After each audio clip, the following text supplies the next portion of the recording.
I suspected my husband was planning a divorce, so I moved my inheritance. 2 weeks later, he filed, then begged to come back when he realized he was broke. Hello everyone. Thank you for being here with me today. Before I begin my story, grab a warm cup of tea and get comfortable. I'd love to know what time of day you're watching this video. Please comment M for morning, A for afternoon, or E for evening. Now, let me take you into this story. The conference room air conditioner was humming, a low, electric buzz that seemed to be the only sound in the entire world. Across the mahogany table sat Robert, my husband of 25 years. He was leaning back in his chair, that arrogant, charming grin plastered on his face, the same grin that had convinced me to marry him when I was 22 and foolish. Next to him was his lawyer, a man who looked like a shark in a cheap suit, tapping a pen rhythmically against a thick binder of documents. They looked confident. No, they looked victorious. They looked like two men who were about to carve up a Thanksgiving turkey, and I was the bird. Diane, Robert's lawyer started, his voice dripping with condescension. We just want to make this as painless as possible. Robert is entitled to 50% of all marital assets. That includes the savings, the house, and, of course, the inheritance funds you received 2 years ago. Since you commingled those funds into the renovation project, they are marital property. Robert didn't say a word. He just winked at me. A wink. After 25 years, after everything I had done for him, he winked at me while trying to strip me bare. He thought he had won. He thought I was just the quiet, supportive wife who would sign on the dotted line to avoid a scene. I looked at my lawyer, Patricia. She adjusted her glasses, her face a mask of absolute calm. She reached into her briefcase and pulled out a single, thin file folder. She didn't slide it across the table. She just opened it, looked at Robert, and smiled. It wasn't a nice smile. It was the smile of a predator who just realized the trap had sprung. Actually, Patricia said, her voice soft but cutting through the room like a knife. There seems to be a misunderstanding about what constitutes marital assets as of today. I watched Robert's face.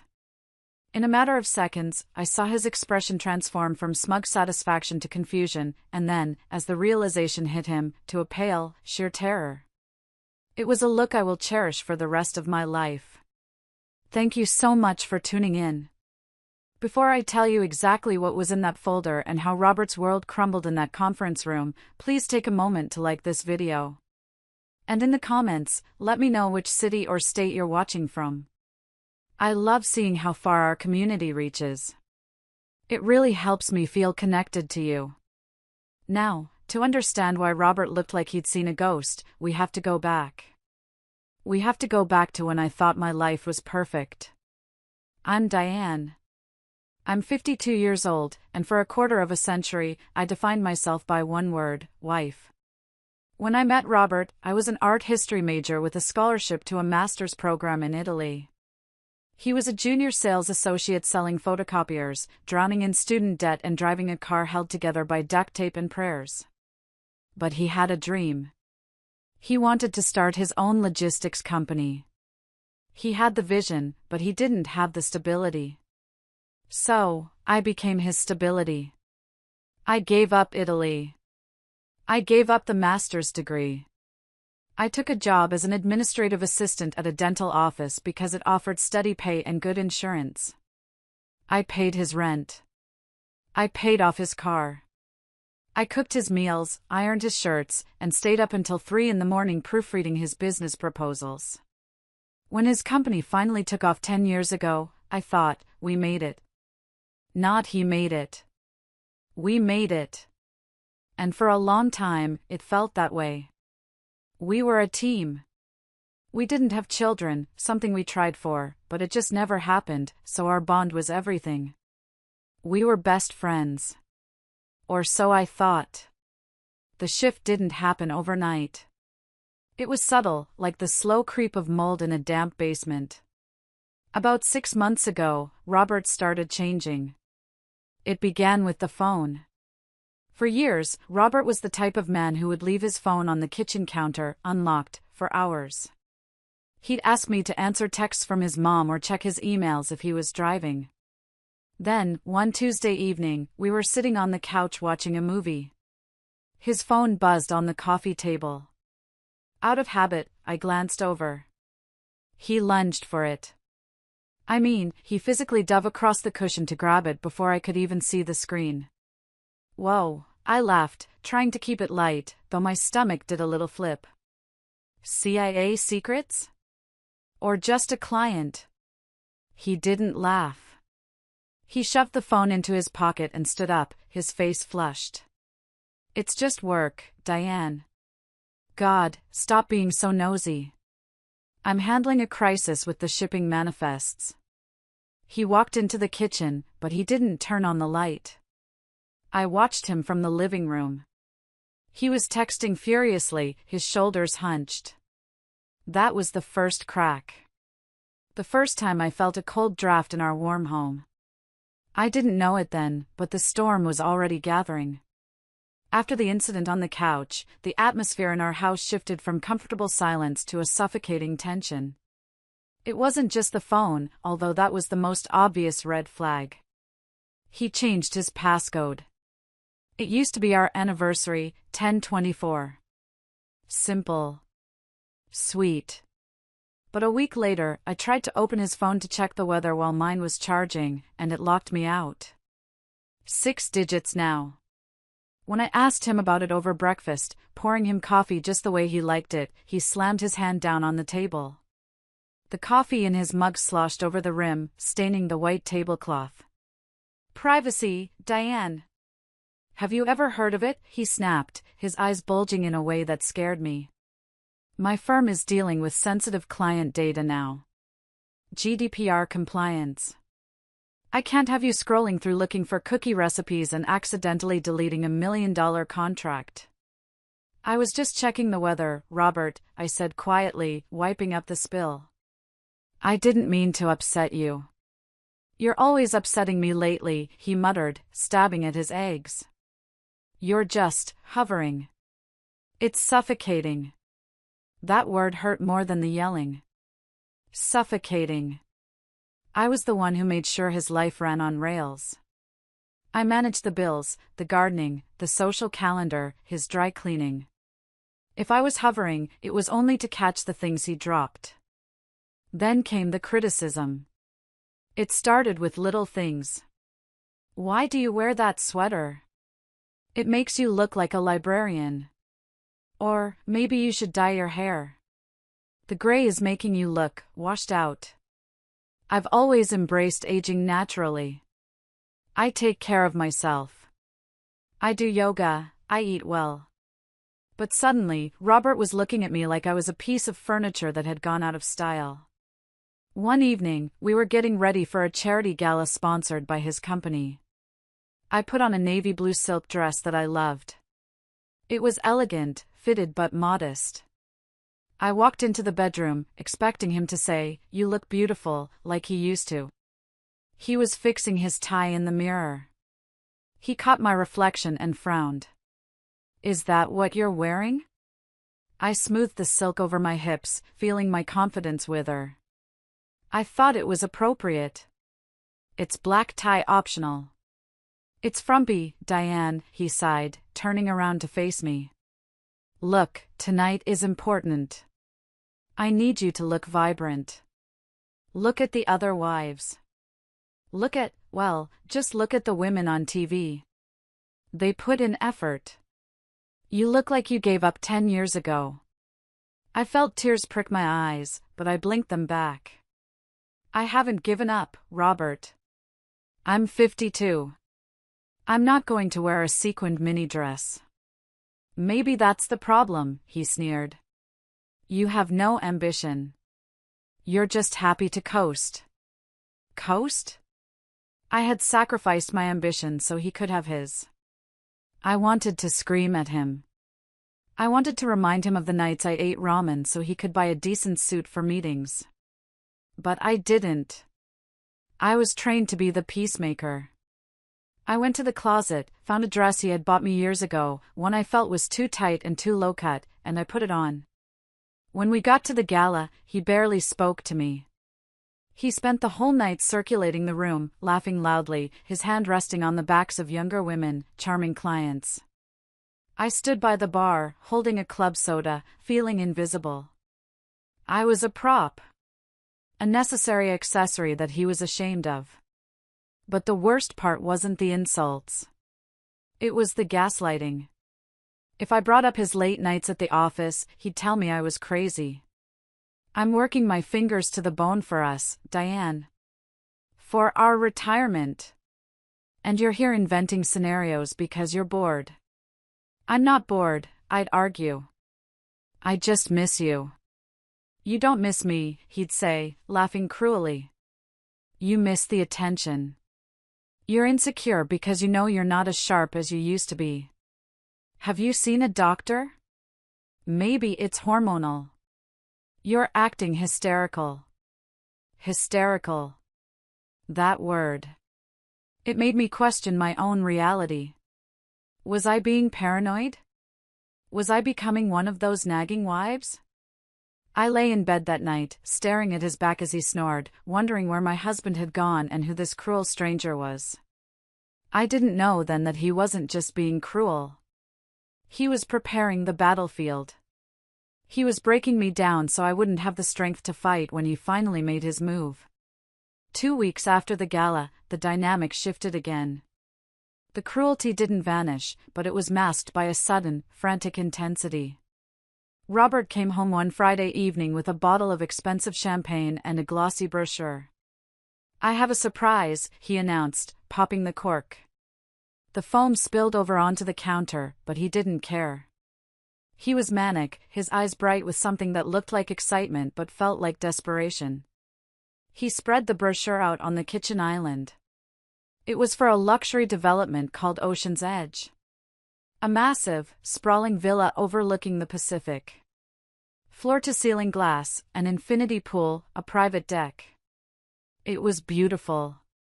It was also $5 million. Robert, I said, putting down my glass. This is stunning. But we can't afford this. The mortgage would be astronomical. That's just it, he exclaimed, grabbing my hands. His palms were sweaty. We can afford it. This is our future, Diane. Imagine waking up to those waves every day. This is the retirement we deserve.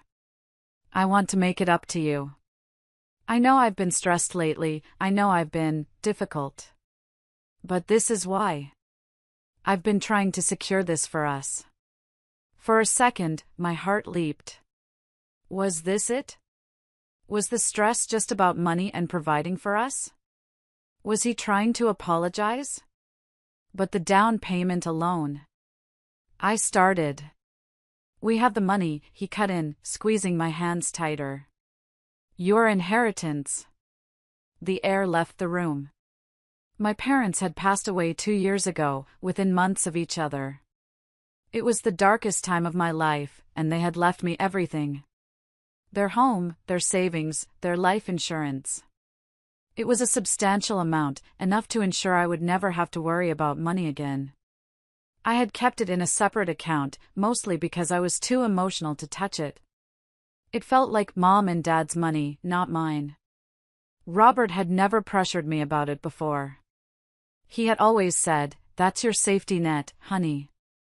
"Robert, that money it's in my name." "It's separate property," I stammered. I know, he said, his voice dropping to a soothing, almost hypnotic tone. "But to get the loan approval for a property this size, we need to show liquid assets in a joint account. We need to combine our strength. If you transfer the funds to our joint savings, the bank will see we have the reserves. We'll get the best interest rate. We lock in the deal, and then we have the house." He pulled me into a hug, but his body felt rigid. "Diane, look at me. Don't you trust me? After 25 years? I built a company from nothing. I know finance. This is a smart investment. Unless you don't see a future with me? It was a trap. A verbal trap. If I said no, I was the bad wife who didn't trust her husband, the one destroying our dream retirement. If I said yes, well, my gut was screaming no. It's a huge step, I whispered against his chest. It is, he agreed, pulling back to look me in the eye. But we need to move fast. There's another buyer interested. A cash buyer. We need to show proof of funds by next Friday. Can you go to the bank on Monday? Monday? That was 2 days away. That's so fast. Money loves speed, Diane, he quoted one of those business books he was always reading. Come on. Do this for us. Let's start fresh. Just you, me, and the ocean. I looked at the brochure. It was beautiful. It represented everything I wanted: peace, reconnection, a restart. Maybe he was right.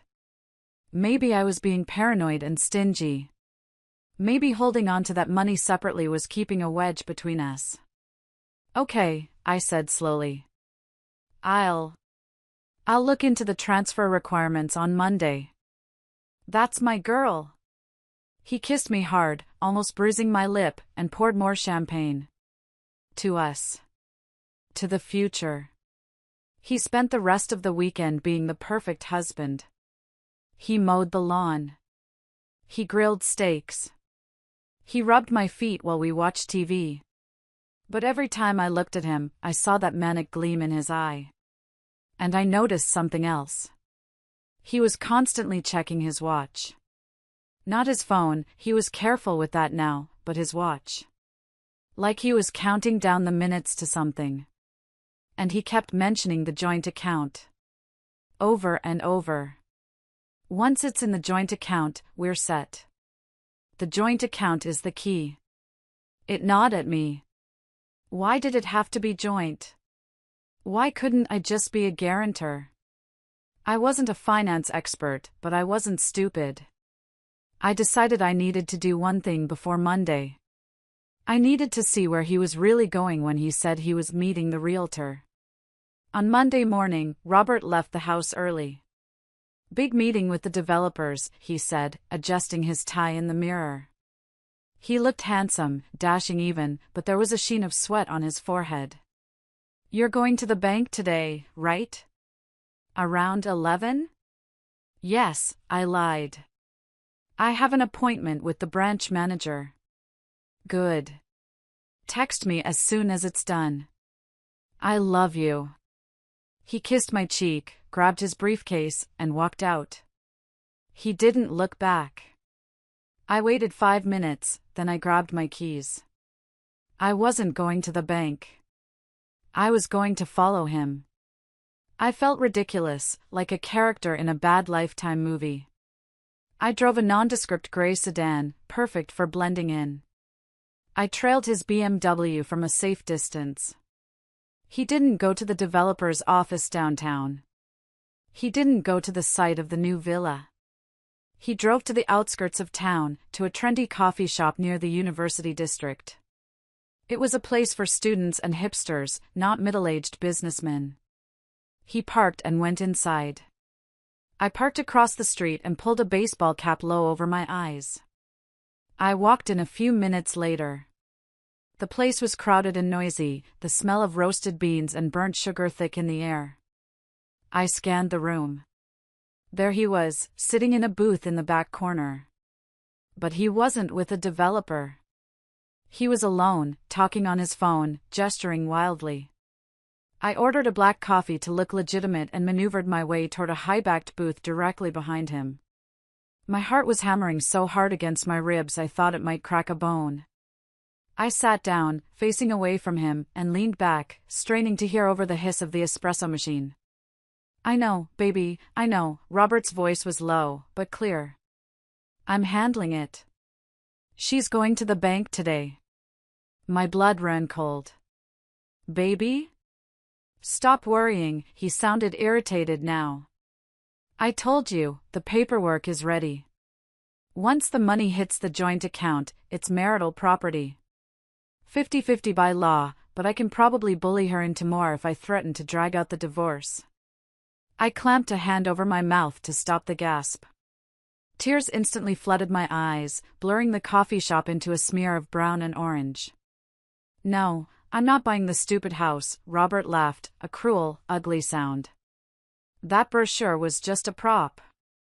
I printed it off the internet. God, you should have seen her face. She ate it up. She's desperate for me to love her again. It's pathetic, really. I felt like I had been punched in the gut. Physically sick. The room started to spin. A prop. It was all a prop. Listen to me, he continued, his voice dropping to a sinister whisper. As soon as that transfer clears, I'm filing the papers. Tomorrow morning. I'll cite irreconcilable differences. I'll take the cash, pay off the guys in Vegas, and then it's just you and me. And the kid. The kid? Yeah, I promise. I'll kick the old hag to the curb. She can keep the cat. We'll get that condo in Miami you wanted. I need this money, Kayla. These loan sharks aren't playing around anymore. If I don't pay them by Wednesday, I'm dead meat. So let me finish playing the good husband for one more day. There was a pause, presumably while the person on the other end, Kayla, spoke. I love you too. Yeah. Sexy. Okay, I gotta go. She's texting me. My phone buzzed in my purse. I looked down. A text from Robert, thinking of you, honey.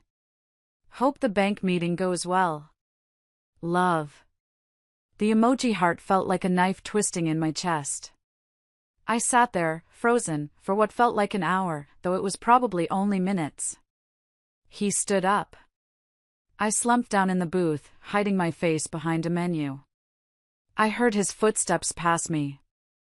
I smelled his cologne, the expensive sandalwood scent I had bought him for Christmas. He walked out the door, whistling. He was planning to destroy my life, steal my parents' legacy, and leave me for a pregnant mistress, and he was whistling about it. I didn't move until I was sure he was gone. I walked out to my car, my legs feeling like lead.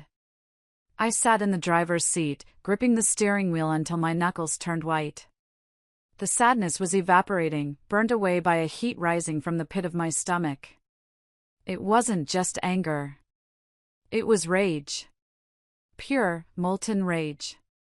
Old hag? I whispered to the empty car. Pathetic?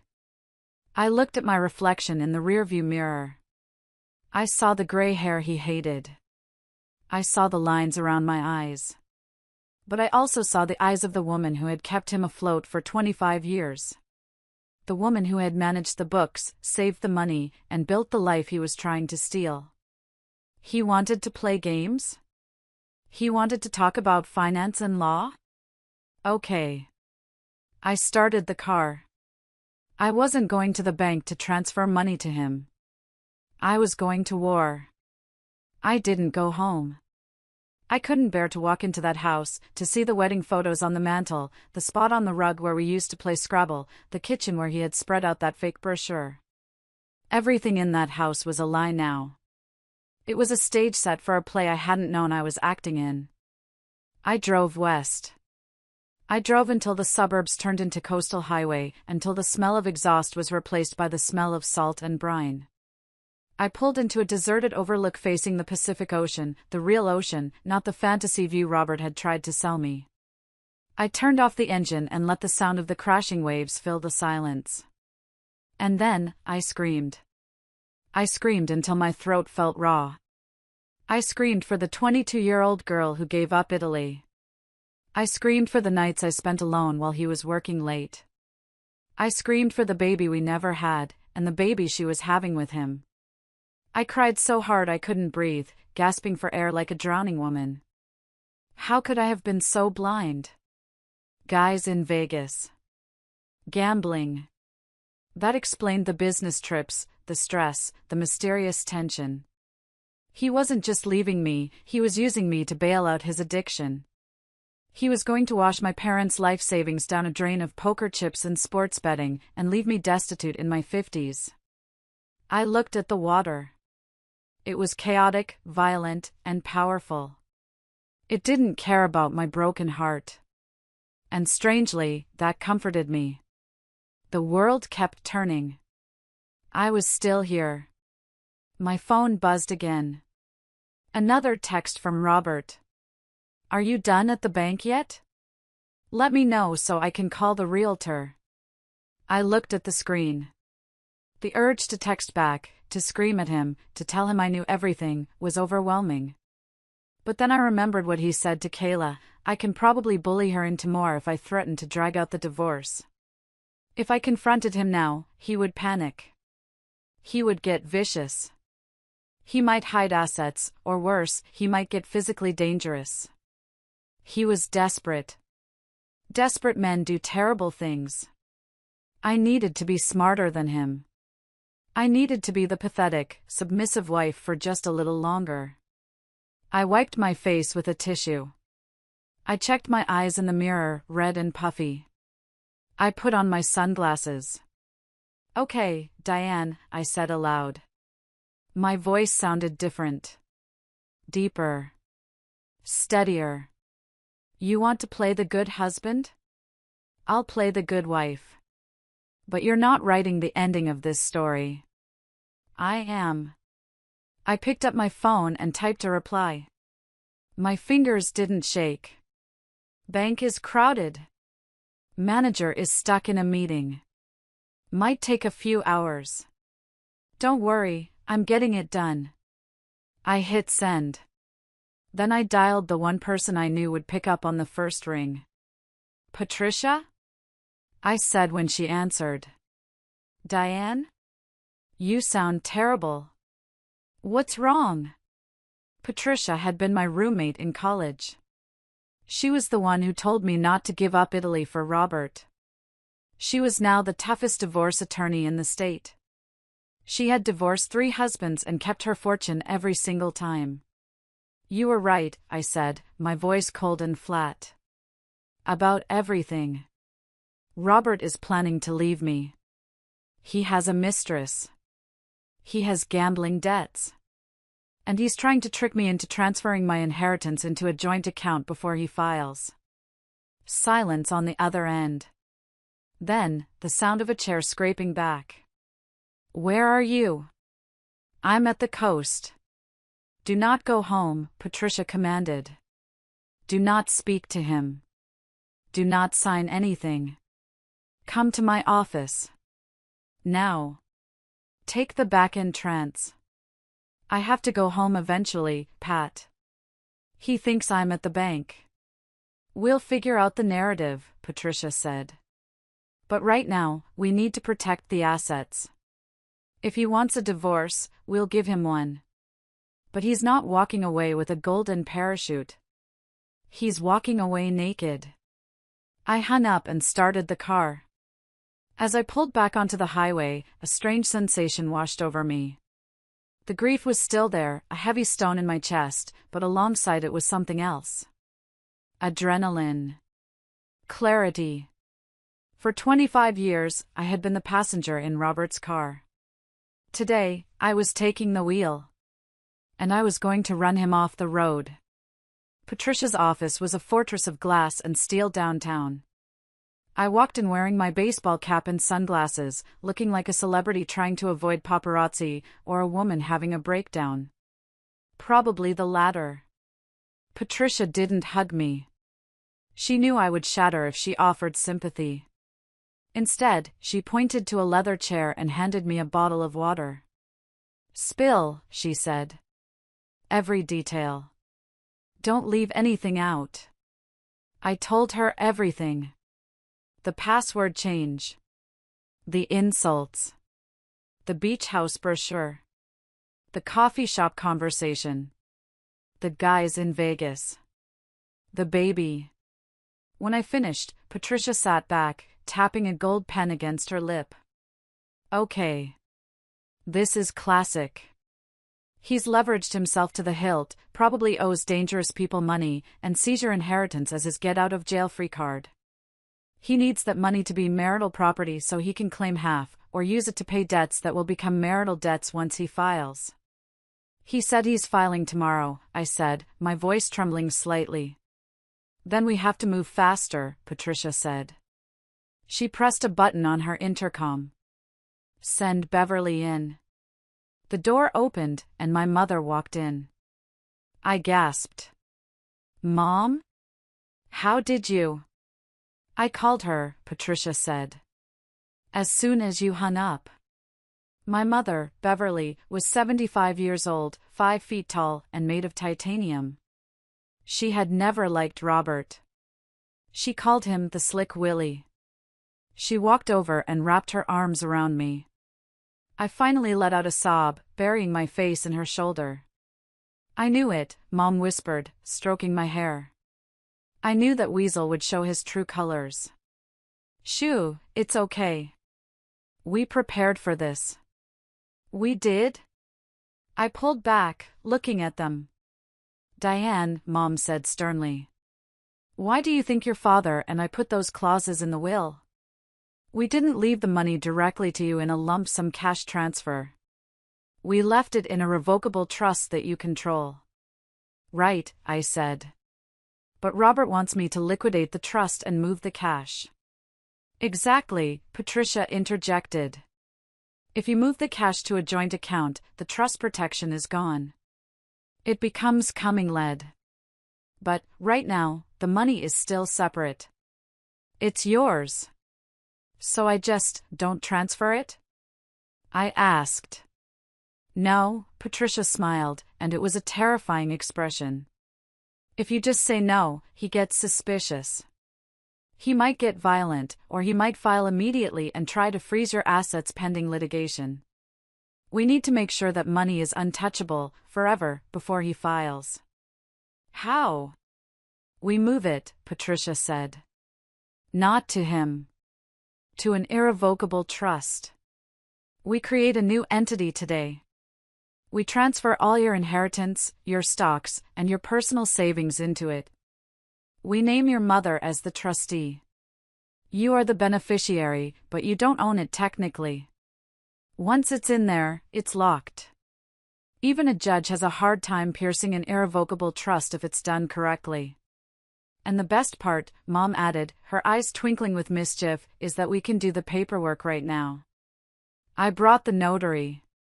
But Robert thinks I'm at the bank transferring it to us, I said. Let him think that, Patricia said. Go home. Tell him there was a snag. A bureaucratic delay. Tell him the funds will clear in 48 hours. Buy us 2 days. That gives me time to file the trust documents with the state and secure the assets. By the time he files for divorce, you will be, on paper, a woman of very modest means. And the house? I asked. The house is marital property, Patricia shrugged.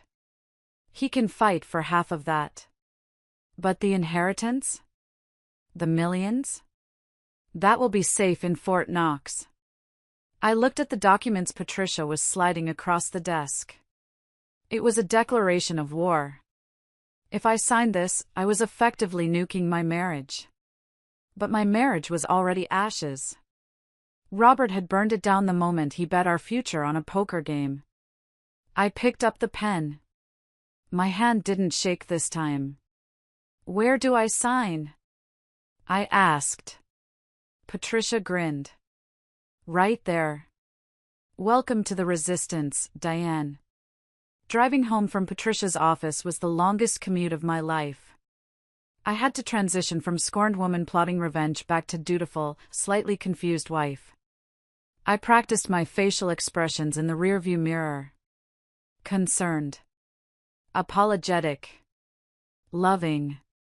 It made me sick. When I pulled into the driveway, Robert's car was already there. He was standing on the porch, pacing. He looked like a coiled spring. I took a deep breath, plastered a nervous smile on my face, and stepped out of the car. "Well," he practically shouted, running down the steps. "Did you do it? Is it done?" I bit my lip, feigning hesitation. "Robert, honey, don't be mad." His face dropped. The color drained out of it, leaving him looking gray and clammy. "What? What happened? Did you change your mind?" His voice rose an octave, edging on hysteria. "No. No, of course not," I reassured him, reaching for his hand. His palm was soaking wet. I went to the bank. I signed all the request forms. But the manager, Mr. Henderson? He said because of the amount, it's over $2 million, Robert, it triggers a federal review. Patriot Act stuff or something? He said it takes 48 hours to clear compliance before the funds can hit our joint account. I held my breath. This was the lie Patricia and I had concocted. It sounded official enough to be true, but vague enough to be confusing. Robert stared at me, his eyes darting back and forth as if searching for a lie. Compliance? That's bullshit. It's a domestic transfer. I know, I said, widening my eyes. I argued with him. I told him we needed it for the house. But he said his hands were tied. He said, surely my husband understands banking regulations? I threw his own arrogance back at him. I knew he couldn't admit he didn't know the regulations without looking weak. He ran a hand through his hair, cursing under his breath. Damn it. Damn it. 2 days? You're sure? He said Thursday morning at the latest, I promised. Is that okay? Will we lose the house? Robert looked at me. I could see the gears turning. He was calculating. Could he hold off the loan sharks for 2 more days? Could he stall Kayla? I can make some calls, he said, his voice tight. I can probably buy us some time. But Thursday, Diane. It has to be Thursday. No more excuses. I promise, I said. I want this beach house as much as you do. He let out a long breath and pulled me into a hug. I squeezed my eyes shut. I could smell the stale coffee on his breath and beneath the cologne, the faint, acrid scent of fear. He was terrified. Good. You're a good wife, Diane, he whispered. I don't say that enough. I almost gagged. I love you, Robert, I said, the lie tasting like ash in my mouth. That night was torture. We ate dinner, takeout, because he was too stressed to let me cook and I was too nauseous to eat. He kept checking his phone under the table. I saw the glow of the screen reflecting off his glasses. Probably Kayla asking if he'd filed the papers yet. Probably the Vegas guys threatening to break his legs. We went to bed early. He wanted to be intimate. He started kissing my neck, his hands moving over me with that possessive entitlement he always had. Panic flared in my chest. I couldn't let him touch me. Not after knowing where those hands had been. Not after hearing him call me an old hag. Robert, I can't, I pulled away, feigning a cramp. My stomach. I think that Thai food was bad. I feel awful. He pulled back immediately, looking annoyed rather than concerned. Great. Fine. Go to sleep. He rolled over, turning his back to me. I lay there in the dark, staring at the ceiling fan spinning above us. Slice, slice, slice. It sounded like a guillotine. My phone, hidden under my pillow on silent, vibrated once. A text from Patricia, trust documents filed. Transfers initiated. By tomorrow morning, you are officially poor. Sleep tight. I let out a breath I didn't know I was holding. The money was moving. Like a ghost ship in the night, my inheritance was sailing away from Robert's grasping hands and docking safely in my mother's harbor. I looked at Robert's sleeping form. He was snoring softly now. He thought he had manipulated me. He thought he had won. He had no idea that the woman lying next to him was no longer his wife. She was his executioner. The next morning, Wednesday, was the day of the heist. Well, a legal heist. While the electronic transfers were happening in the background, there was one physical loose end, the safe deposit box. We had a joint safe deposit box at the bank downtown. Inside, it held my grandmother's diamond jewelry, some gold coins my father had collected, and the deed to the rental property I had inherited, which was technically in my name, but the physical paper was there. If Robert filed for divorce and got a court order to freeze assets, he could lock me out of that box. Or worse, he could go there today and empty it. I waited until he left for work. He kissed me goodbye, tense but hopeful. "Tomorrow's the big day," he said. "Thursday. Don't forget." "I won't," I smiled. As soon as his car turned the corner, I moved. I grabbed my purse and the spare key to the box. I drove to the bank, my eyes constantly checking the rearview mirror, paranoid that he was following me again. I got to the bank at 10 a.m. It was quiet. "I need to access box 402, I told the teller, trying to keep my voice steady. "Certainly, Mrs. Miller." "Right this way." We went into the vault. The heavy steel door clanked shut behind us, echoing like a prison cell. I unlocked the box. There it was. The velvet pouches holding the diamonds. The heavy stack of gold coins. I shoved them into my large tote bag. My heart was pounding so hard I felt dizzy. This was my property, but it felt like I was stealing. My phone rang. The sound echoed in the vault, making me jump and nearly drop a gold coin. It was Robert. Why was he calling? Did he get a notification? Did the bank alert him that I was accessing the box? I stared at the screen, paralyzed. If I didn't answer, he'd suspect something. If I answered, would he hear the echo of the vault? I took a deep breath, grabbed a handful of tissues from my purse, and held them over the microphone to muffle the background noise. I answered. "Hello? Diane? Where are you?" His voice was sharp. Suspicious. I'm at the grocery store," I lied, thinking quickly. "In the frozen food aisle. It's freezing in here." "Why?" "I just got an alert that there was an inquiry on our credit card."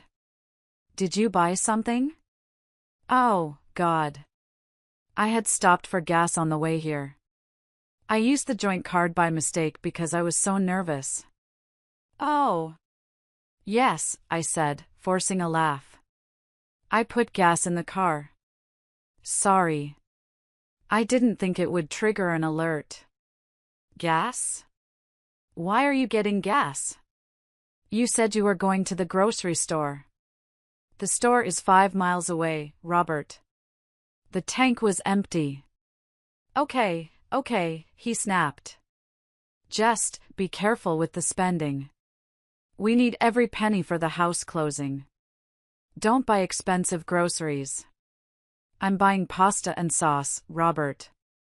"Cheap dinner," I said, my anger flaring up just enough to sound genuine. "Fine. I'll see you tonight." Click. I slumped against the metal table in the viewing room. My knees were shaking. He was watching the credit card alerts like a hawk. He was obsessing over every penny because he was completely broke. I finished emptying the box. I left it completely bare. Dust bunnies were the only thing Robert would find in there. I walked out of the bank, the heavy bag over my shoulder. I walked straight to my car and locked the doors. I drove to my mother's house and unloaded the treasure into her personal safe. "It's done," I told her, pouring myself a glass of iced tea in her kitchen. The box is empty. Patricia texted that the wire transfers for the trust are confirmed. The accounts are drained. Mom looked at me with pride. Good. Now, what about the joint checking? I left $2,000 in there, I said. And the credit card bill is due next week. It's about $15,000. Generous of you, Mom smirked. So, I said, looking at the clock. It was noon on Wednesday. Now we wait for the explosion. What happens tomorrow? Mom asked. Tomorrow, I said, staring at the ice melting in my glass. Tomorrow I tell him the transfer didn't go through. And tomorrow, he realizes he's out of time with his loan sharks. He's going to panic. And he's going to file those divorce papers to try and save his skin. You're ready? I'm ready, I said. But deep down, a small part of me was terrified. I was poking a bear. A desperate, indebted, cornered bear. And I was about to lock myself in a cage with him for one last night. Wednesday afternoon dragged on like a slow death. I sat in my mother's sunroom, surrounded by her orchids, staring at my laptop screen. The accounts were empty. The safe deposit box was cleared out. The trap was set. But there was one piece of the puzzle I still needed to see with my own eyes. Kayla. I needed to know who she was. Robert had been careful not to leave a digital trail on his main accounts, but arrogance makes people sloppy. And 28-year-olds live their lives online. I created a fake Instagram account, no profile picture, generic name like Garden Lover 55, and started digging. It didn't take long. I searched the geolocation tag for the coffee shop where I had seen them. I scrolled through hundreds of photos of lattes and avocado toast until I saw it. A selfie posted 3 days ago. It was her. The girl from the coffee shop. Blonde highlights, overly plumped lips, posing with a duck face. The caption read, "Coffee dates with my silver fox. Big things coming soon. Hashtag future Mrs. Hashtag upgrade." I clicked on her profile. It was public. Of course it was. I spent the next 2 hours scrolling through the life of the woman who was helping destroy my marriage. Her name was Kayla Ricci. She was an executive assistant at a rival logistics firm, not even Robert's employee, which meant they met at industry mixers. The photos were a nausea-inducing timeline of my husband's betrayal. There was a photo of a Cartier bracelet on her wrist, posted the same week Robert told me business was tight and we needed to cut back on groceries. There was a photo of a romantic dinner at a steakhouse downtown, posted on a night Robert claimed he was working late on a proposal. And then, the most recent one, posted just this morning to her close friend's story, which she had foolishly set to public for a few hours before likely realizing her mistake, or maybe she just didn't care. It was an ultrasound photo. The caption, "Baby Daddy is finally leaving the Wicked Witch of the West this week. Can't wait to start our family in our new beach house. Hashtag 12 weeks hashtag blessed. Wicked Witch of the West." That was me. I stared at the screen, my hand trembling on the mouse. I wasn't the Wicked Witch. I was the woman who had ironed his shirts for 25 years. I was the woman who nursed him through the flu, who held his hand when his father died, who gave up her dreams so he could chase his. And this child. He was giving her a child. We had tried for years. We went to specialists. We spent thousands on IVF. It never happened. Robert had eventually said, "It's okay, Diane. We have each other. That's enough." But apparently, it wasn't enough. It was never enough. A wave of grief hit me so hard I had to put my head between my knees to keep from passing out. It wasn't just the money. It wasn't just the lying. It was the erasure. He was replacing me. He was literally building the life we were supposed to have, the beach house, the child, the wealth, with someone who called me a witch on the internet. But as I stared at Kayla's smug, filtered face, the grief began to harden into something cold and sharp. Like steel. She thought she was winning the lottery. She thought she was snagging a rich, older businessman who would pamper her for the rest of her life. She had no idea she was catching a falling knife. She didn't know about the gambling debts. She didn't know the beach house money was actually my parents' money, and that as of 2 hours ago, that money was locked in a vault she would never have the key to. I took screenshots. I screenshotted everything. The ultrasound, the bracelet, the captions, the dates. I printed them out in color. I wasn't just going to divorce Robert. I was going to destroy his reputation. In a divorce proceeding, proof of adultery often doesn't change the financial split much in no-fault states, but it changes the narrative. It gives me leverage. And more importantly, it was ammunition for when his family inevitably tried to paint me as the villain. "You poor, stupid girl," I whispered to the screen. I closed the laptop. My mother walked in with a plate of sandwiches. "You look like you've seen a ghost," she said. "No," I replied, standing up and smoothing down my skirt. "I just saw the future. And it's going to be very entertaining to watch it crash and burn." I checked my phone. A text from Robert, "Can't wait for tomorrow. Love you." I didn't reply. I just got in my car and drove back to the house. It was Wednesday night. The last night I would ever have to sleep under the same roof as that monster. I was going to make sure it was a night he would never forget. The air in the house that Wednesday evening was thick enough to choke on. Robert came home early, whistling that same tune, carrying a bouquet of cheap supermarket flowers. He was manic again, too much energy, too much smiling. It was the behavior of a man walking a tightrope over a pit of vipers. "Tomorrow's the day," he announced, putting the flowers in a vase without cutting the stems. I called the realtor. "We close on the beach house on Friday." I told him the wire hits our account tomorrow morning. I stood at the kitchen island, chopping vegetables. I kept the knife in my hand. It gave me a sense of security. "Robert," I said, keeping my voice low and steady. "We need to talk." He stopped mid-stride. The smile didn't leave his face, but it didn't reach his eyes anymore. "Talk? Talk about what? Can't we talk after the transfer clears? I want to celebrate tonight." "It's about the transfer," I said. He froze. "What about it?" "I got a call from Mr. Henderson at the bank about an hour ago," I lied. I turned to face him, leaning my hip against the counter. "There's a problem." "What problem?" His voice dropped. It wasn't loud yet, but it was dangerous. "The Patriot Act compliance check," I said, weaving the web tighter. "Because the trust was established by my parents years ago, and because the amount is significant, they flagged it for a secondary review. They're saying it could take another 10 days to clear." 10 days? He didn't scream it.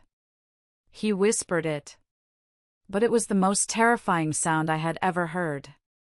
I tried to argue with them, I continued, making my voice tremble just the right amount.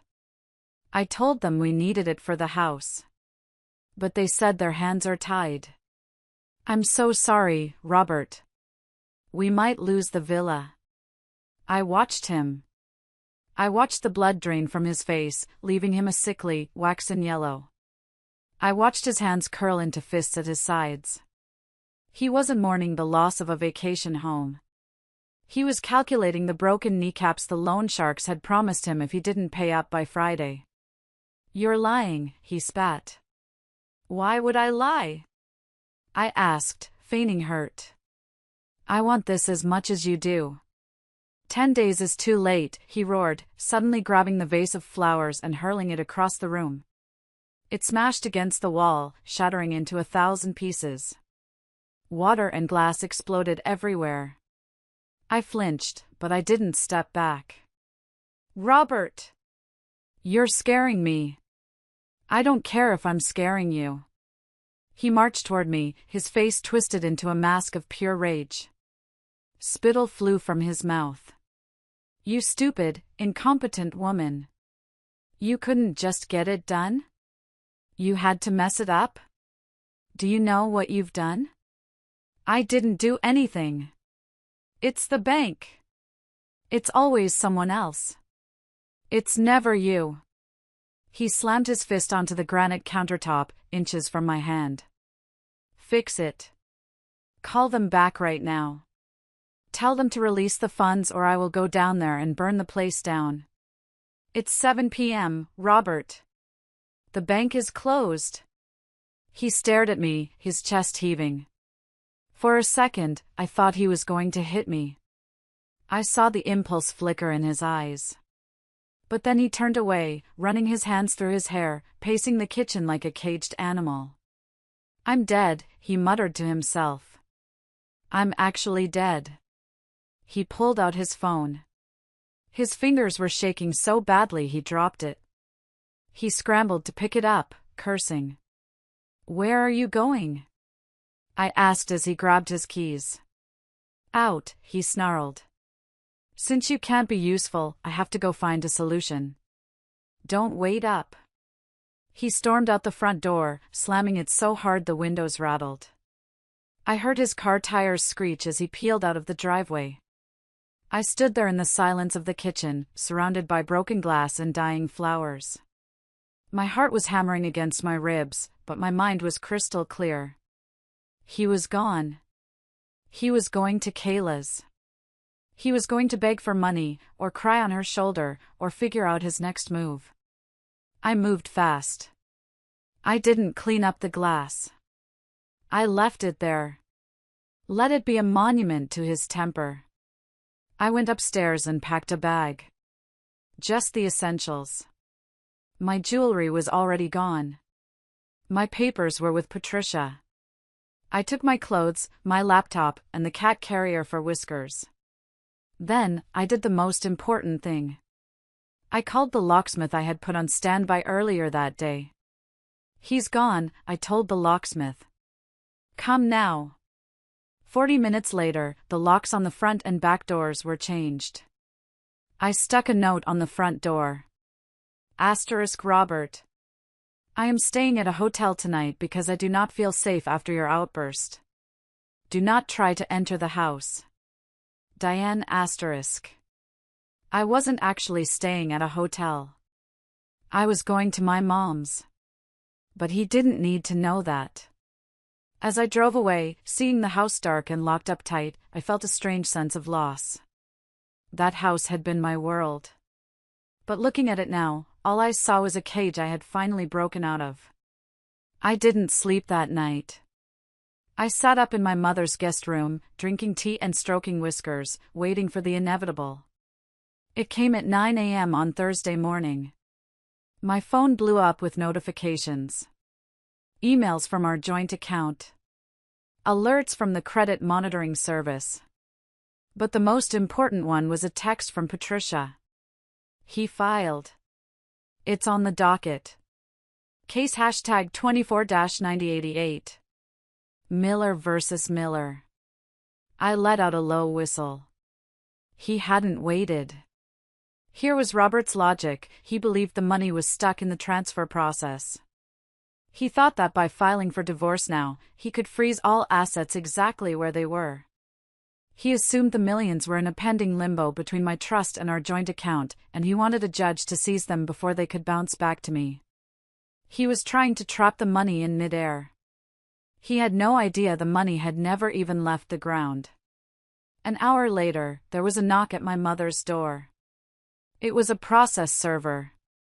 A young kid who looked bored. Diane Miller? Yes. You've been served. He handed me a thick envelope. I opened it right there on the porch. Petition for dissolution of marriage. I skimmed the pages. It was brutal. He was asking for Primary possession of the marital residence, my house, 50% of all financial assets, explicitly listing inheritance funds currently in transfer. Spousal support, alimony, citing his contribution to the management of family assets. Restraining order preventing me from dissipating assets. Contribution to management? I laughed out loud. The only thing he managed was losing money. I called Patricia. I got the papers. Good, Patricia said, her voice crisp. He's playing dirty. He's filed an emergency motion for a temporary financial hearing. He wants immediate access to funds. He claims you are withholding marital property to spite him. When is the hearing? Monday morning. Mandatory mediation first, then the judge. Monday? I felt a knot of anxiety. That's 4 days away. What do I do until then? You stay hidden, Patricia said. He's going to come looking for you when he realizes the bank isn't processing anything. He's going to realize you played him. Stay at your mother's. Do not answer his calls. Let him spiral. And spiral he did. By Thursday afternoon, Robert had figured out that the locks were changed. He sent me a string of abusive texts. You locked me out of my house? That's illegal. I'm calling the cops. Where is the money, Diane? The bank says there's no pending transfer. You lied to me. Pick up the phone, you coward. I didn't answer. I screenshotted every single one and forwarded them to Patricia. Add it to the file, I typed. Then came the voicemails. He sounded drunk. Or desperate. Or both. Diane, baby, please. I'm sorry about the vase. I'm just stressed. We can fix this. Just transfer the money. We need it. I need it. They're going to kill me, Diane. Please. For a second, a tiny, foolish part of my heart ached for him. He was in trouble. Serious trouble. But then I looked at the screenshot of the ultrasound photo on my laptop. Baby daddy is finally leaving the Wicked Witch. He had made his bed. He could lie in it. Or die in it. I spent the weekend preparing. My mother, usually a sweet old lady who baked cookies, turned into a general. She helped me organize every receipt, every bank statement, every scrap of paper proving that my inheritance had been kept separate for 2 years until the moment I moved it to her trust. You look tired, Mom said on Sunday night, handing me a face mask. Put this on. You need to look fresh for court. The best revenge is looking like you slept 8 hours while he looks like a train wreck. I put on the mask. I looked at myself in the mirror. The scared woman who had driven to the coast on Monday was gone. In her place was someone else. Someone colder. Someone stronger. Robert had filed the papers thinking he was checkmating a pawn. He didn't realize he was sitting across from the Queen. Monday morning dawned bright and cold. The kind of day that feels crisp, like a new sheet of paper. I woke up at 6 a.m. I didn't feel nervous. I felt ready. I showered and spent extra time on my hair, blowing it out until it shone.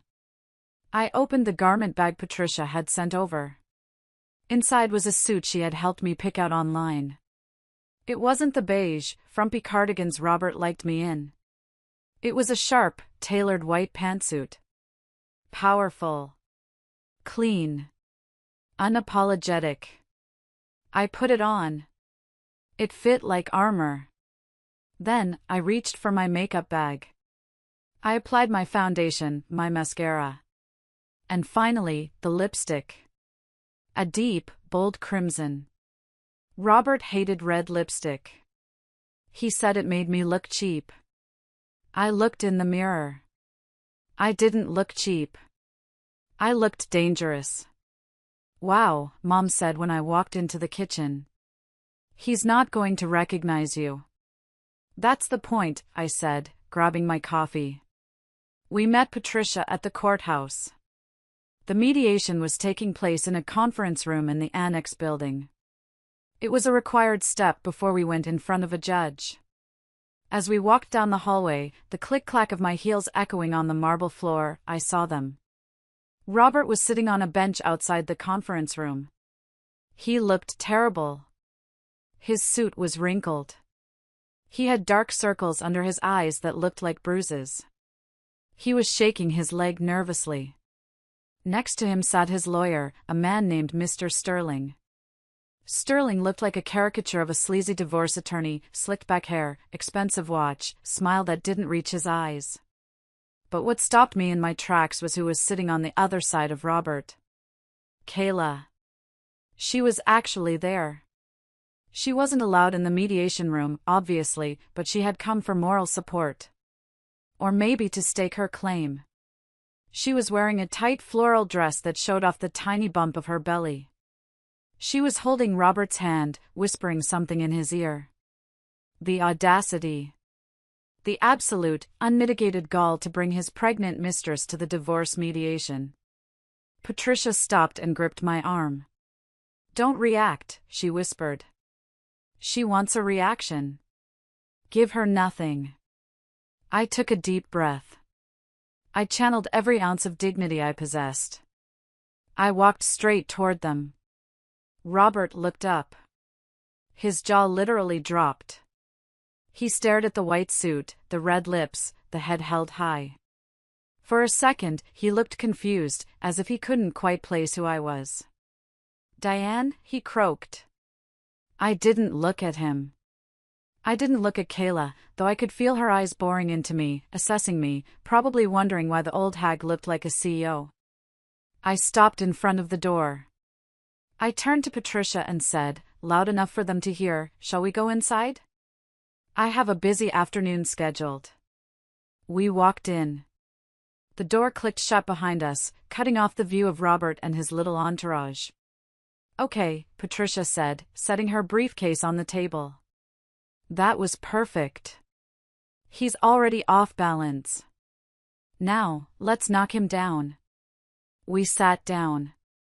A few minutes later, Robert and Mr. Sterling entered. Robert wouldn't meet my eyes. He slumped in his chair. Mr. Sterling, however, was all bluster. Let's make this quick, Sterling said, opening a thick binder. My client is filing for divorce based on irreconcilable differences. We are petitioning for an equitable division of assets. We know Mrs. Miller attempted to hide funds last week, and we will be asking the court to penalize her for that. Hide funds? I almost laughed. Furthermore, Sterling continued, my client requires an immediate disbursement of $500,000 from the marital estate to cover pressing liabilities. Debts, Patricia corrected him. Gambling debts. Liabilities, Sterling emphasized. Regardless of the nature, they were incurred during the marriage. They are marital debt. Just as the assets are marital assets. I watched Robert. He was sweating. He wiped his forehead with a handkerchief. He looked like a man waiting for the executioner to pull the lever. Is that all? Patricia asked calmly. We want the house, Sterling added. And 50% of the inheritance trust. Okay, Patricia said. She didn't argue. She didn't object. She just reached into her bag and pulled out that single, thin file folder I mentioned at the beginning of this story. The room went silent. The air conditioner hummed. Mr. Sterling, Patricia began, her voice sweet as poison. Before we discuss dividing the pie, I think you should know, there is no pie. Mr. Sterling blinked. Excuse me? You are operating under the assumption that Mrs. Miller is in possession of a significant inheritance, Patricia said, opening the folder. And you are correct that she was in possession of it. However, you seem to have missed a crucial filing with the Secretary of State last Wednesday. Patricia slid a document across the table. It was a notarized, stamped, and seal-embossed copy of the Beverly J. Anderson Irrevocable Trust. "What is this?" Robert asked, reaching for the paper. His hand was shaking so bad the paper rattled. "That," I said, speaking for the first time, "is the new owner of my assets." Patricia leaned forward. "On Wednesday morning, prior to your filing, Diane legally transferred all separate property, including the inheritance, the stocks, and her personal savings, into an irrevocable trust. Diane is the beneficiary, yes, but she does not have ownership or control. The trustee is her mother. The funds are locked. They are not marital property. They never were commingled. And now, they are untouchable." Robert stared at the document. He tried to read the legal jargon, his eyes darting frantically across the page. This is fraud." Sterling sputtered. "She moved assets in anticipation of divorce." Actually, Patricia countered, Diane didn't know about the divorce filing until after the trust was funded. And since the inheritance was never marital property to begin with, she had every right to move it. "You can try to pierce the trust, Mr. Sterling. It will take about 3 years of litigation and $50,000 in legal fees." "Does your client have $50,000? We all looked at Robert. He didn't have $50, let alone 50,000. "But..." Robert looked up, his face pale as a sheet. "But the joint account? The transfer? You said the bank was processing it." "I lied," I said. The silence that followed was absolute. "I lied, Robert," I repeated, my voice steady and strong. "Just like you lied about the business trips. Just like you lied about the gambling. Just like you lied about Kayla." He flinched at the name. "I know everything," I told him. "I know about the guys in Vegas. I know about the ultrasound. I know you called me an old hag in that coffee shop. Did you really think I was that stupid? Did you think I would just hand over my parents' legacy so you could blow it on poker and play house with your assistant?" Robert looked like he was having a stroke. He opened his mouth, but no sound came out. He turned to his lawyer. "Do something," he wheezed. "Fix this." Sterling flipped through the trust document, his face grim. He closed the folder. He knew. He knew the law. An irrevocable trust established with separate funds before a filing? It was ironclad. "Robert," Sterling said quietly. "If this is real, we have a problem." "A problem?" Patricia laughed. "You have a catastrophe. Because here is the current state of the marital assets." She slid a second paper across. A bank statement. "Joint checking, $2,000, Patricia read. "Joint debts, $15,000 in credit cards. And, Mr. Sterling, here is a list of your client's personal gambling debts, which we have evidence of. $140,000.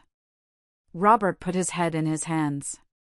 "So," Patricia concluded, "we are happy to split the marital assets. You get $1,000 from the checking account. And you get half the credit card debt. Diane will keep her trust.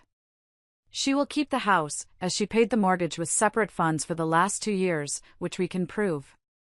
If you want to fight this, we will countersue for adultery and dissipation of assets, and we will depose Ms. Ricci about her knowledge of the scheme to defraud Diane." "No," Robert whispered. "No, don't drag Kayla into this." "Then sign," I said. I pushed the settlement agreement toward him. "Sign the house over to me. Walk away. You keep your debt. I keep my life. That's the deal." Robert looked at the paper. Then he looked at me. His eyes were red, filled with tears of pure desperation. "Diane," he choked out. "I can't. The loan sharks, if I don't pay them, they'll kill me. Please. You have millions. Just help me. Just this once. For old time's sake. For the 25 years. I looked at him. I looked at the man I had loved for half my life. And I felt nothing. No hate. No love.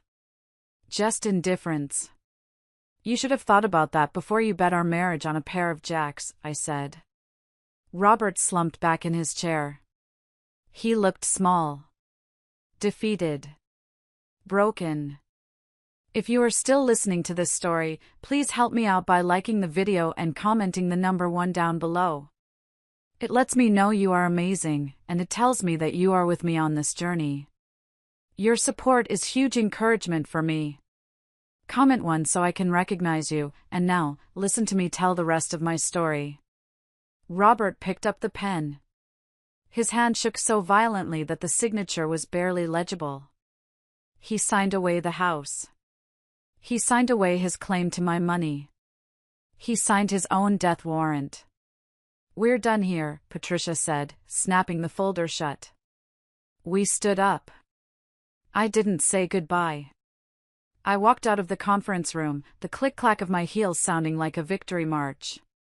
The moment we stepped out of the conference room, the reality of what Robert had done crashed down on him. We walked into the hallway. Kayla was still sitting on the bench, scrolling on her phone. When she saw us, she stood up, smiling, expecting good news. Expecting a check. Then Robert stumbled out behind us. He looked like a man who had just survived a plane crash. Babe? Kayla asked, her smile faltering. Did you get it? Can we book the movers? Robert didn't answer. He just leaned against the wall and slid down until he was sitting on the floor, his head in his hands. Mr. Sterling walked out, stuffing papers into his briefcase. He looked annoyed. He stopped in front of Robert. I'm withdrawing as your counsel, Robert, Sterling said loud enough for everyone to hear. My retainer didn't cover a complex fraud case or a bankruptcy filing. And since you clearly have no way to pay my hourly rate moving forward, you're on your own. Good luck. Sterling walked away without looking back. Kayla looked from Sterling to Robert, then to me. The realization started to dawn on her. Robert, she said, her voice rising in pitch. What's going on? What did he mean, no way to pay? I stopped. I turned to look at her. He means he's broke, Kayla, I said calmly. The money you thought he had? It was mine. And it's gone. He has nothing. No beach house. No millions. Just about 150 grand in gambling debt. Kayla's face went white. She looked down at Robert. Is that true? Tell me she's lying. Robert looked up, tears streaming down his face. Kayla, honey, we can figure it out. We can get an apartment. I can get a loan. A loan? Kayla screeched. People in the hallway were starting to stare. You told me you were rich. You told me you were buying the villa cash. You told me you were leaving her with nothing. I tried. Robert sobbed. It didn't work. She locked it up. Kayla looked at him with pure disgust. It was the look of a parasite realizing the host was dead. You loser, she spat. You lying, pathetic loser. Kayla, please. The baby. Robert reached for her hand. She snatched her hand away. There is no baby, you idiot. I'm not pregnant. I just said that so you'd leave her faster. Robert froze. I froze. Even Patricia looked shocked. What? Robert whispered.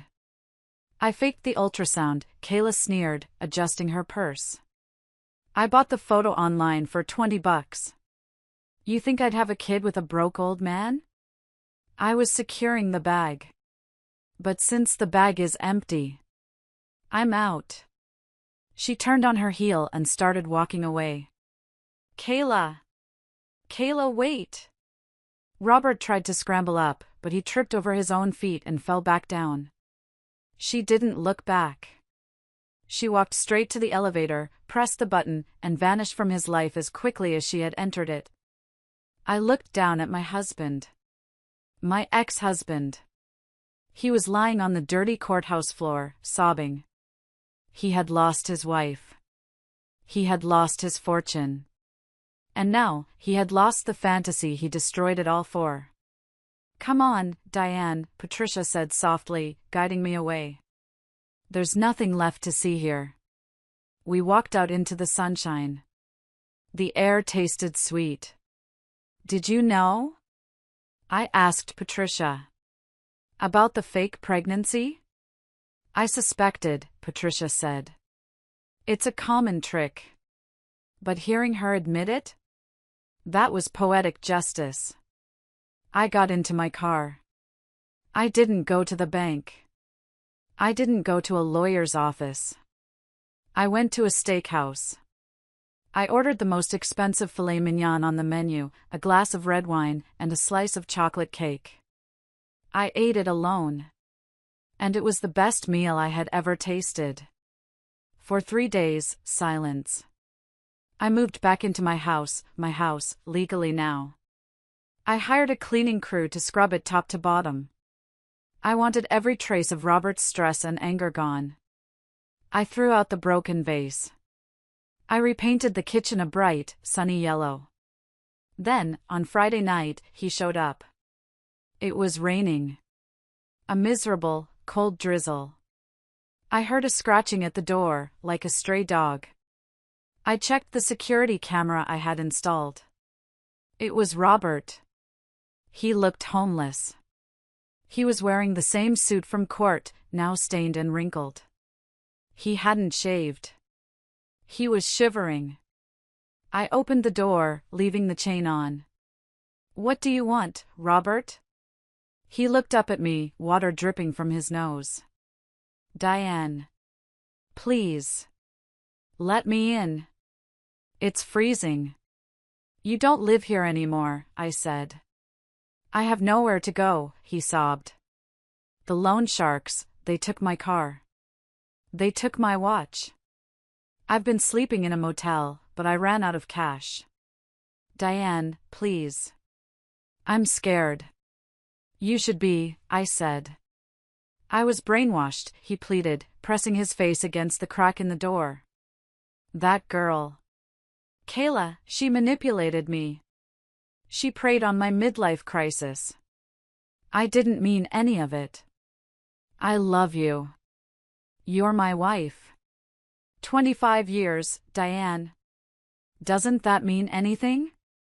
It meant everything to me, I said quietly. That's why it hurts so much that it meant nothing to you. It didn't mean nothing. I was sick. Gambling is a sickness. I need help. I need you to help me get better. Ah, there it was. The pivot. Now he was the victim. Now he was the one who needed saving.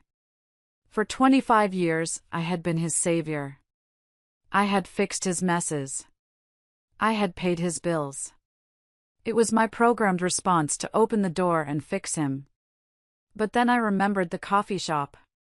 Old hag. Pathetic. I can't help you, Robert, I said. I'm retired from that job. What are you saying? I'm saying no. I'm saying you are a grown man who made a series of terrible choices, and now you have to live with them. You can't leave me out here, he screamed, his sorrow turning back into rage. I built this life. I deserve to be inside. You built nothing. I snapped. I built it. And you tried to sell it for parts. Goodbye, Robert. I started to close the door. Wait. Wait. He jammed his foot in the door. My clothes. My things. At least give me my stuff. I looked at him. Fine. Wait there. I closed the door and locked it. I went to the garage. I had already packed his things. 2 suitcases.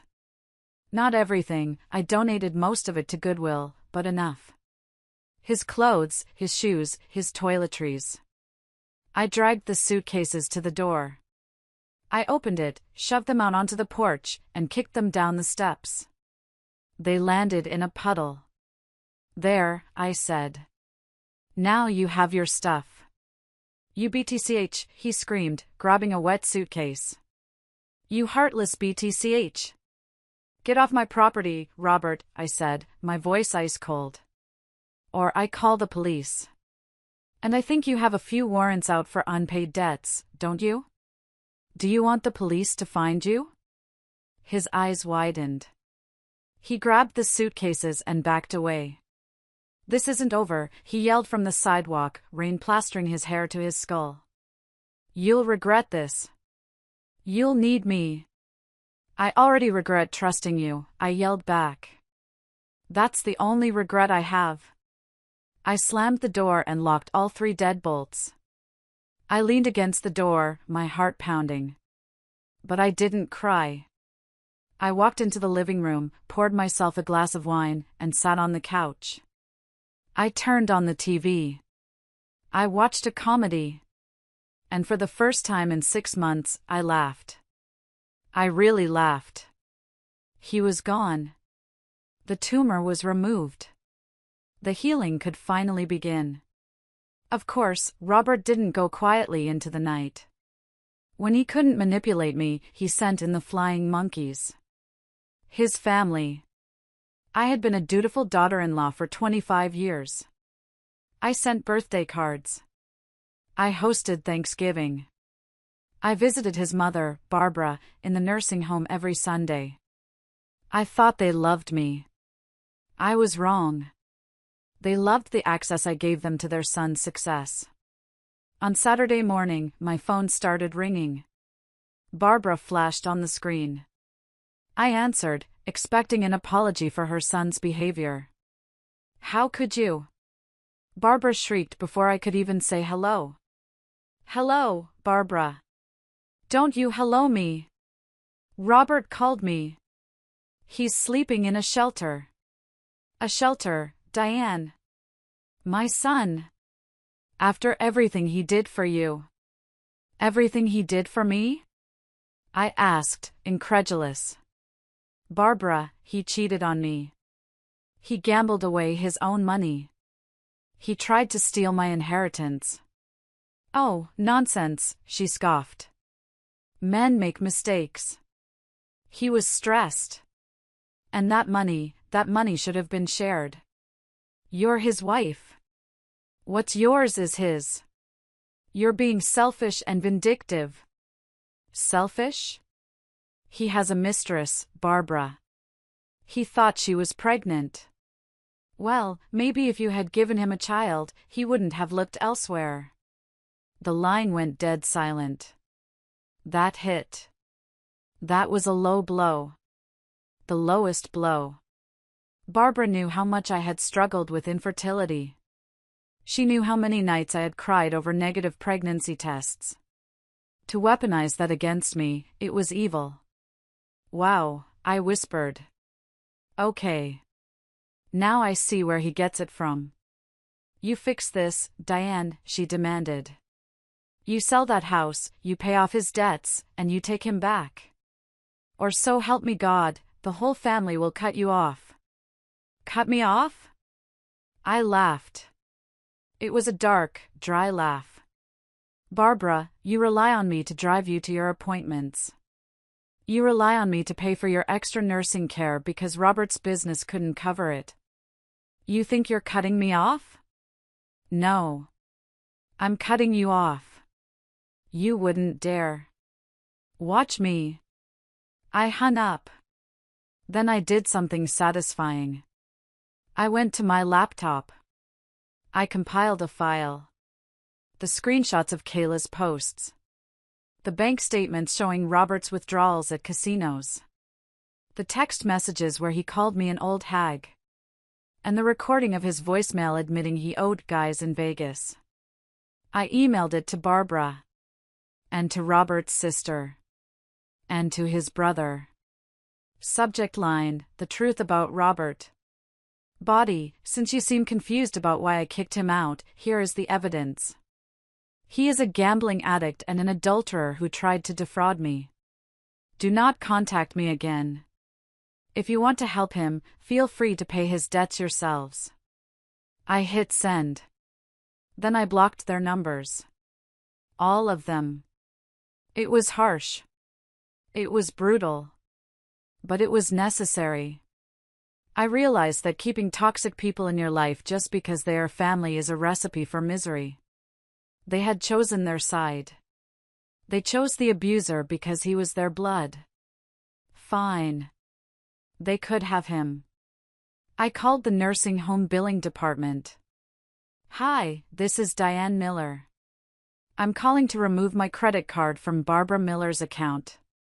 Yes, effective immediately. Please contact her son, Robert Miller, for future payments. Thank you. I hung up the phone and felt lighter than air. I had pruned the dead branches from my tree. Now, I could grow. Time has a funny way of revealing the truth. 6 months passed. My divorce was finalized. Since Robert had no lawyer and didn't show up to the final hearing, he was hiding from process servers for his other debts. I got everything I asked for. The house was mine. My trust was secure. I reverted to my maiden name, Anderson. I started living. I took a painting class. I joined a hiking club. I reconnected with old friends I had neglected while trying to be the perfect wife. One Tuesday evening, I was out with Patricia and a few friends for tacos. We were sitting on the patio, laughing, drinking margaritas. The air was warm. I felt happy. Truly happy. A pizza delivery scooter pulled up to the curb. The driver looked frantic. He was struggling to balance 3 large boxes. He took off his helmet to wipe the sweat from his forehead. It was Robert. The table went silent as Patricia noticed him too. He looked 20 years older. His hair was gray and thinning. He had lost weight, looking gaunt and hollow. His uniform was ill-fitting. The arrogance was gone, replaced by a permanent look of exhaustion and fear. He walked up to the table next to us. "Here's your order," he mumbled, his voice raspy. He turned to leave and his eyes locked with mine. Time stopped. He stood there, holding his helmet, staring at me. I was wearing the red lipstick. I was glowing. I was surrounded by friends. He looked at my car parked nearby, a new convertible I had bought myself as a divorce present. Then he looked down at his scooter. "Diane," he whispered.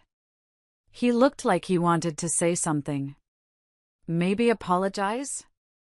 Maybe beg for a slice of pizza? Maybe ask for money? I didn't look away. I didn't smile. I didn't frown. I just looked at him with absolute neutrality. He was a stranger. A stranger who had delivered a pizza. "You're blocking the walkway," I said simply. He flinched as if I had slapped him. He swallowed hard, nodded, and put his helmet back on. He walked back to his scooter, started the engine, and drove away into the night. "Wow," Patricia said, taking a sip of her margarita. "That was intense." "No," I said, picking up a taco. "That was closure." I later heard from a mutual acquaintance that Robert was living in a basement apartment with 3 other guys. He was working 2 jobs to pay off the sharks, but he would be in debt for the rest of his life. His family had stopped talking to him when the money ran out. He was alone. I didn't feel happy about his suffering. I wasn't sadistic. But I felt a deep sense of justice. The universe had balanced the scales. He had tried to steal my life, and in the process, he had lost his own. I am sitting on the balcony of my house, my beautiful, mortgage-free house, watching the sun set over the garden. Whiskers is asleep on my lap. It's been a year since the explosion. Life is different now. It's quieter, but it's a peaceful quiet, not a lonely one. I finally booked that trip to Italy. I'm leaving next month. I'm going to Florence to take an art history course, the one I gave up 25 years ago. I'm 53, and I'm going to be the oldest student in the class, and I don't care. I can't wait. I've started a small business consulting for women going through difficult divorces. Not legal advice, Patricia handles that, but emotional and logistical support. I help them organize their finances, secure their passwords, and find their courage. I call it the Red Lipstick Club. Every time I see a woman come in, scared, feeling old and useless because her husband traded her in for a newer model, I see myself. And I tell them my story. I tell them about the vase. I tell them about the fake ultrasound. I tell them about the pizza delivery guy. I tell them, you are not a victim. You are a survivor in training. Looking back, I realize that Robert didn't break me. He woke me up. I was sleepwalking through my life, playing a supporting role in his movie. Now, I'm the director. I learned that trust is precious, but financial independence is essential. Ladies, if you are listening to this, love your husband. Trust your partner. But keep a separate bank account. Keep your name on the deed. And never, ever let anyone convince you that you are past your prime. My prime is just starting. The sun has dipped below the horizon now. The sky is a brilliant streak of purple and gold. It reminds me of the bruises I used to feel on my soul, and how they have turned into something beautiful. I finish my tea. I pet the cat. I am alone, but I am not lonely. I am free. And as for Robert? I don't think about him much anymore. He is just a character in a chapter one have finished reading. I have turned the page. And the rest of the book? It's entirely up to me to write. Thank you for listening to my story. If you've made it this far, you are incredible. Please remember to subscribe to the channel for more stories like this. Share this with a friend who might need to hear it. And never forget, you are stronger than you think. Goodbye for now. Diane's journey reminds us that sometimes life's most painful betrayals become our most powerful catalysts for transformation. What appears as an ending, a marriage dissolving after 25 years, was actually the beginning of her authentic life. Her story isn't merely about revenge or justice, it's about reclaiming one's worth and discovering that strength often emerges from our deepest wounds. In a world where women are often conditioned to sacrifice their dreams for others, Diane's awakening serves as a powerful reminder that it's never too late to rewrite your story. She transformed from a supporting character in someone else's narrative to the protagonist of her own life. Her experience teaches us the delicate balance between trust and self-protection, between loving fully and maintaining healthy boundaries. Most importantly, she demonstrates that our value doesn't diminish with age. Sometimes, like fine wine, we only become more potent and purposeful with time. The Red Lipstick Club represents more than just a business venture, it symbolizes the community of support that emerges when we share our stories authentically. Have you ever experienced a moment when what seemed like your greatest defeat actually opened the door to your greatest victory? If this reflection resonated with you or reminded you of your own journey of resilience, please comment good below. Your story matters too, and perhaps by sharing it, you'll help someone else find their strength to turn the page and begin their next chapter.